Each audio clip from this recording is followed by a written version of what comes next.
Good morning, my friends. Once again on my YouTube channel, Just Do It. My name is Mantu Singh. Today I will teach you the use of the. जैसा कि मैंने आप लोगों से कहा था कि मैं आपको नेक्स्ट क्लास में यूज ऑफ द का प्रयोग पढ़ाऊंगा आपको, ठीक है ना। तो आज मैं आप लोगों को पढ़ाने जा रहा हूँ द का प्रयोग। जैसा कि आप देख सकते हैं यूज ऑफ द का प्रयोग सीखना बहुत ही जरूरी है, बिकॉज हम लोग अक्सर गलती करते हैं यूज ऑफ द में कि द कहाँ लगेगा और कहाँ नहीं लगेगा। बहुत बच्चे ऐसे ही पूछते हैं, सर द कब पढ़ते हैं और दी कब पढ़ते हैं, ठीक है ना। तो ये सारी बातें मैं आज आप इस वीडियो में आपको बताऊंगा, तो ध्यान से देखिए इस चैप्टर को, ठीक है ना। मैंने कुछ पॉइंट्स लिखे हैं व्हाइट बोर्ड पे, जैसा कि आप देख सकते हैं। जो पहला पॉइंट है वो है नदी के नाम के पहले। तो याद रखिएगा द का प्रयोग वहां होगा जब नदी का नाम आएगा। नदी का नाम आना चाहिए, सिर्फ नदी नहीं, ठीक है ना। तो आप बहुत सारे नदी का नाम जानते हैं, जैसे इसमें मैंने कुछ लिखा हुआ है, द गंगा, द यमुना इत्यादि। तो जितने भी नदी के नाम है, यदि नदी का नाम आता है तो उनके पहले आप द का प्रयोग करेंगे, ठीक है ना। दूसरा पॉइंट ग्रंथ के नाम के पहले। दूसरा पॉइंट आप देख सकते हैं ग्रंथ के नाम के पहले। ग्रंथ को हम लोग महाकाव्य भी बोलते हैं, ठीक है ना। जैसे कि the Ramayana, the Quran, the Bible इत्यादि। तो जितने भी ग्रंथ हैं विश्व में, ठीक है ना, भारत में नहीं विश्व में, उनके पहले द का प्रयोग होगा, हमेशा होगा। तीसरा है ऐतिहासिक भवन के नाम के पहले, ठीक है ना। तो बहुत सारे ऐतिहासिक भवन है, बिल्डिंग है हमारे देश में भी और दूसरे देश में भी। जैसे हमारे देश में कुछ नाम है, the Taj Mahal, the red fort, ये सब क्या है, ऐतिहासिक भवन है, ठीक है ना। तो ऐतिहासिक भवन के पहले भी द का प्रयोग होता है। तो जब ये आए वहां पर द का प्रयोग जरूर करें। नेक्स्ट देखते हैं ऐतिहासिक घटनाओं के नाम के पहले। जो ऐतिहासिक घटना है, जो इतिहास में दर्ज हो चुका है, किताबों में हम लोग पढ़ते भी हैं, द फ्रेंच रेवोल्यूशन, ठीक है ना, फ्रांस की क्रांति, द बैटल ऑफ पानीपत। मैंने बैटल ऑफ पानीपत नहीं लिखा है, लेकिन वो भी एक ऐतिहासिक घटना है। तो जितने भी ऐतिहासिक घटना है उनके पहले द का प्रयोग होता है। नेक्स्ट है समुद्र और सागर के नाम के पहले, ठीक है ना। जितने भी समुद्र पाए जाते हैं विश्व में उनके पहले द का प्रयोग होगा। मैंने कुछ एक नाम लिखे हैं, द अटलांटिक ओशियन, ठीक है ना, अटलांटिक ओशियन लिखे हैं मैंने, ठीक है ना। द इंडियन ओशियन भी होता है। तो जितने भी समुद्र और सागर के नाम है उनके पहले भी द का प्रयोग होगा। नेक्स्ट है मरुभूमि के नाम के पहले। मरुभूमि मतलब होता है जो भूमि मर चुकी हो, ठीक है ना। उसको हम लोग रेगिस्तान भी बोलते हैं। तो कुछ ऐसे नाम है जिनका आप नाम सुने होंगे, the Sahara desert, the Thar, ये सब फेमस नाम है जो आप लोगों ने सुना है और किताब में भी यही सब दिया रहता है, ठीक है ना। जब क्वेश्चन आपको पूछा जाएगा तो जब भी मरुभूमि का नाम आता है, नाम, तो उसके पहले द का प्रयोग जरूर करें। नेक्स्ट आते हैं समुद्री जहाज, हवाई जहाज, रेलगाड़ी के नाम के पहले। समुद्री जहाज जो पानी में चलते हैं, हवाई जहाज जो हवा में चलते हैं, रेलगाड़ी जो पटरी में चलते हैं, ठीक है ना। तो एक समुद्री जहाज का नाम मैंने लिखा है द टाइटैनिक, जो आप लोगों ने मूवी भी देखी होगी, ठीक है ना, बहुत पहले डूब चुकी थी, ठीक है ना। दूसरा नाम लिखा है मैंने the jet. The jet aeroplane का नाम है, हवाई जहाज का नाम है। तीसरा मैंने लिखा है द राजधानी, ईटीसी। द राजधानी ट्रेन का नाम है, आप जानते होंगे, सतलुज, शताब्दी, ये सारे ट्रेन के नाम है। तो जब भी समुद्री जहाज, हवाई जहाज और रेलगाड़ी के नाम आते हैं वहां भी द का प्रयोग होता है, ठीक है ना। नेक्स्ट है धार्मिक समुदायों के नाम के पहले। जितने भी धार्मिक समुदाय हैं, ठीक है ना, उनके भी पहले द का प्रयोग होता है। जैसे कि the Hindus, the Muslims, the Chinese, the American, जितने भी धार्मिक समुदाय हैं उसमें द का प्रयोग होगा। अगला है समाचार पत्र के नाम के पहले। समाचार पत्र के नाम के पहले, लेकिन जो इंपॉर्टेंट न्यूज़पेपर है उनके नाम के पहले करिएगा। हम लोग लोकल न्यूज़ पढ़ते हैं, जैसे कि दैनिक भास्कर, दैनिक जागरण, इसमें नहीं आएगा, प्रभात खबर, इनके पहले तक का प्रयोग नहीं होगा। फेमस न्यूज़पेपर नेशनल इंटरनेशनल, जैसे कि the Hindus, the Hindus not, the Hindustan times, the times of India, ये कुछ फेमस नाम है समाचार पत्र के। तो जब ये नाम आएंगे तो उनके पहले भी आपको द का प्रयोग करना होगा। नेक्स्ट है जो संसार में केवल एक हो, व्यक्ति को छोड़ करके, ठीक है ना। हम भी तो एक ही दुनिया में, दो तो है नहीं, तो व्यक्ति को छोड़ छोड़ करके जो एक है, जैसे कि द सन, सूर्य, द मून, चांद, द अर्थ, पृथ्वी, द नॉर्थ, जितने भी दिशा हैं, ठीक है ना। तो जो एक ही संसार में केवल उनके पहले भी द का प्रयोग होता है, ठीक है ना। नेक्स्ट है शरीर के अंग, जितने भी बॉडी पार्ट्स है उनके पहले भी द का प्रयोग होता है, ठीक है। जैसे कि the I, the foot, the nose, etc इत्यादि, ठीक है ना। इसके अलावा भी कुछ पॉइंट्स और हैं जो आपको याद करने होंगे। जैसे कि मैं आपको बता दूं, जितने भी म्यूजिकल इंस्ट्रूमेंट हैं, संगीत से रिलेटेड जो यंत्र होते हैं, जैसे कि वायलिन, हारमोनियम, तबला, तो इनके पहले भी द का प्रयोग होता है। तो इसको आप याद रखिएगा, ठीक है। मात्र इतने ही नहीं है, ठीक है ना, और भी कुछ पॉइंट्स हैं जो आपको याद रखने हैं, लेकिन इतने पॉइंट्स काफी हैं क्योंकि वो डीपली नहीं पूछते आर्टिकल में आपका, ठीक है ना। तो इतना पॉइंट पे याद आप रखते हैं तो आराम से इसको बना लीजिएगा। तो ये तो हो गया याद करने के लिए, ठीक है ना।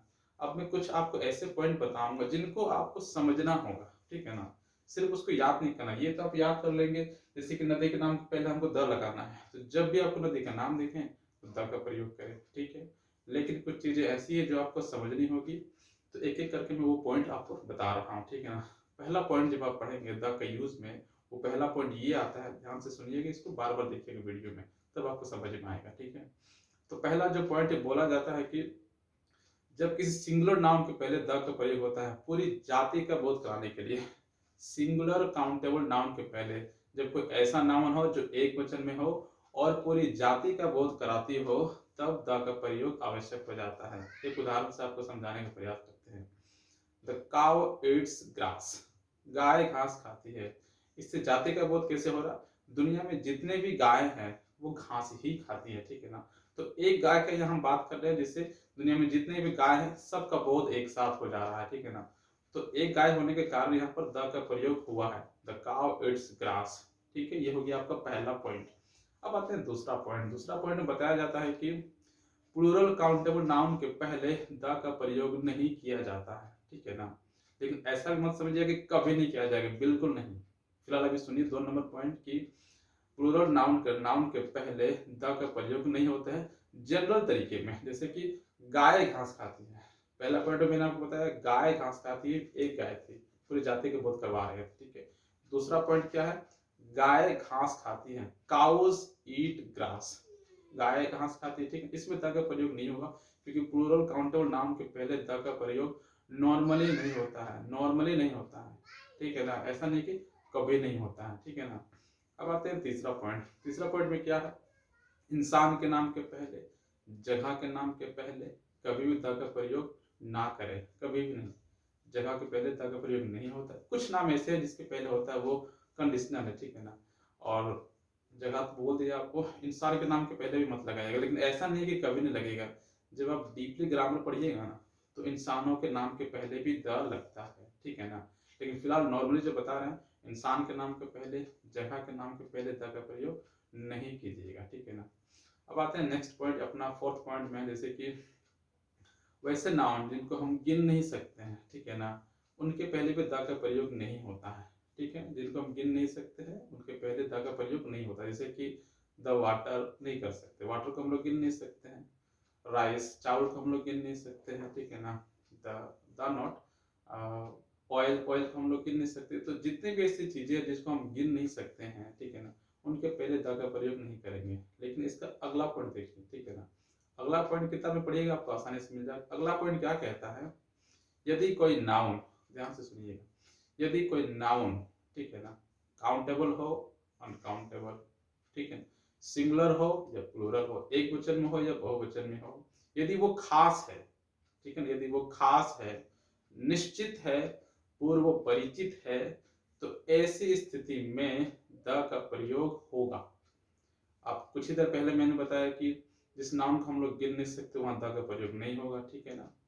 और एक से ज्यादा नाउन होते हैं तो उससे भी, उसमें भी द का प्रयोग नहीं होता है। लेकिन अभी मैं क्या बता रहा हूँ, नाउन काउंटेबल हो या अनकाउंटेबल हो, ठीक, गिन सकते हैं या नहीं गिन सकते हैं, एक वचन में हो या बहुवचन में हो, यदि वो खास हुआ और पूर्व परिचित हुआ, ठीक है ना, खास हो गया, पूर्व परिचित हो गया, तो ऐसी स्थिति में क्या होगा? द का प्रयोग होता है। मैं आपको उदाहरण से समझाने की कोशिश करता हूँ।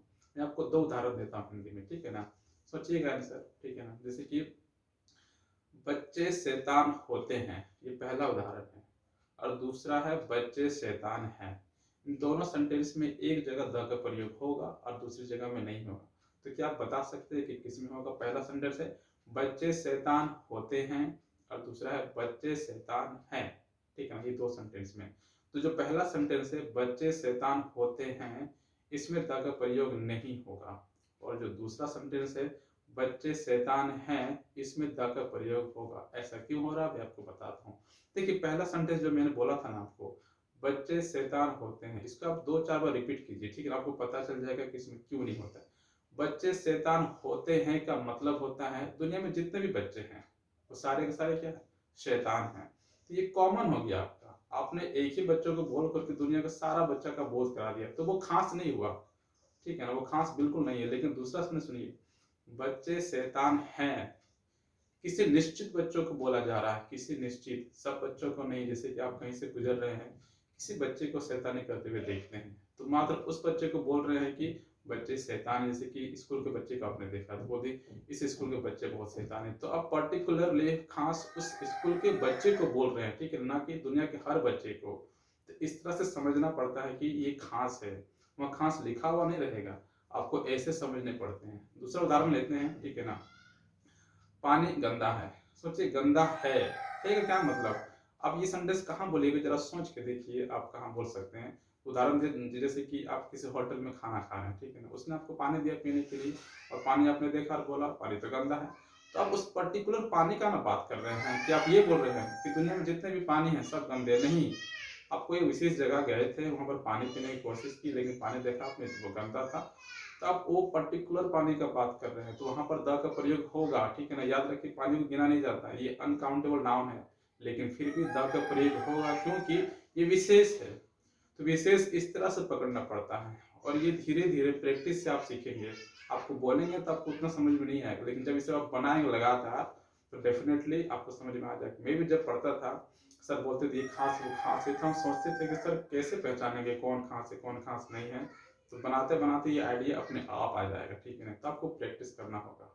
ये चौथा पॉइंट हो गया आपका, देखे ना, कि खास रहेगा पूर्व परिचित। पूर्व परिचित का एक उदाहरण देते हैं आपको, ठीक है ना। जैसे कि मान लीजिए आप और आपके कोई दोस्त कल पार्टी में गए थे, ठीक है ना, किसी भी शादी पे गए थे, पार्टी में गए थे, और आपने वहाँ पर खाना खाया था, ठीक है ना। और पूर्व परिचित मतलब समझते हैं कि जिसे वक्ता भी जानता हो, वक्ता यानी बोलने वाला, और जिसे श्रोता भी जानता हो, ठीक है। तो ऐसी स्थिति में क्या होगा, नाउन काउंटेबल हो या अनकाउंटेबल, सिंगुलर हो या प्लूरल, ऐसी ऐसी स्थिति में द का प्रयोग होता ही है। तो आप दोनों पार्टी में गए थे, ठीक है ना, और सुबह उठ करके उस खाने का चर्चा कर रहे हैं जो आप पार्टी में खाए। जैसे कि आप अपने दोस्त को बोल रहे हैं कि खाना काफी टेस्टी था। तो खाना का इंग्लिश होता है फूड। याद रखिए फूड एक अनकाउंटेबल नाउन है, उसके पहले द नहीं लगता। लेकिन यदि वो खास है, पूर्व परिचित है, श्रोता और वक्ता दोनों जानते हैं, तो उसमें द का प्रयोग होगा। तो वो उसी मित्र को बता रहा है जिसके साथ वो पार्टी में गया था, तो वो क्या बोलेगा इंग्लिश में, the food was very tasty. खाना जो था वो बहुत ही टेस्टी था। तो खाना अनकाउंटेबल नाउन है, फिर भी द लगेगा, क्योंकि जिसको वो बता रहा है, श्रोता सुनने वाला, उसको पता है वो कौन से खाने की बात कर रहा है, और जो बोल रहा उसको भी पता है कि हम लोग कौन खाने की बात कर रहे हैं। तो ऐसी स्थिति में द का प्रयोग होता है, ठीक है ना। तो ये सारे कुछ पॉइंट्स हैं जो आपको याद रखने पड़ेंगे, तभी आप द का प्रयोग ठीक से कर पाएंगे, ठीक है ना। नॉर्मली इतना ही पूछा जाता है क्लास 7, 8, 9 और 11 में, इससे ज़्यादा नहीं। लेकिन आप कभी भी इंग्लिश कंपैरेटिव ग्रामर का तैयारी करते हैं किसी भी नौकरी के लिए, तब आपको डीपली पढ़ाया जाएगा, ठीक है ना। तो इतने सारे पॉइंट नहीं मिलेंगे आपको, इससे बहुत ज़्यादा पॉइंट मिलेंगे, ठीक है ना। और काफ़ी इंपॉर्टेंट पॉइंट्स मिलेंगे जो आपने नॉर्मल में नहीं पढ़ा है, ठीक है ना। तो आशा करता हूँ कि आज का जो आपका क्लास रहा होगा काफ़ी रोचक रहा होगा, काफ़ी अच्छा रहा होगा, ठीक है ना, क्योंकि मैंने आपको डीपली समझाने की कोशिश की है। So please subscribe my channel, मेरे चैनल को सब्सक्राइब कर दीजिएगा, ठीक है ना, और लगातार मेरे वीडियोस को देखते रहिए, ठीक है ना। मैं आपको बहुत ही जल्दी इंग्लिश सिखा दूंगा, ठीक है ना। But keep watching my videos regularly. Thank you.